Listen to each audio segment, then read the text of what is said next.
मौसम वीआईपी आ भाई दावत जी गाल कई तई सच दे फोन के हां नहीं हां वनी इतनी रंग हेलो हेलो उस्ताद हां सच त काथी आ पापा मां इते ही हां गोठ में ही पापा गाल बुत दावत मिली आ अच्छा साईं हां हां शाम जो 5 वगे जी हां एकरो कम कजाए जेको दावत तू भी अचो और बी गाल बुत यो तो ही दके वती वजे ठीक है उस्ताद हाँ इहो भी शाबाश त या चाय पींदो वक्त में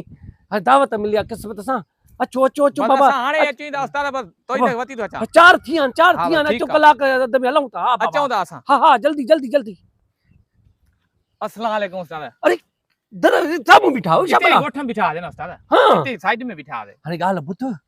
ये मुझे शागिर्द ना रफीक प्यारो डेंडो हां हां हां इन दावत कई आ बाबा सही हां हां हां वाह अरे वडी अरसे को पो दावत की थी उस्ताद वाह तू सीनियर तू अब्बो माखे लगे तो वडा ताम कंदो मुझे लाए हां हा हा मुझो बच्चो आ सही यकीन न हेतरो त मांगरो खो वठी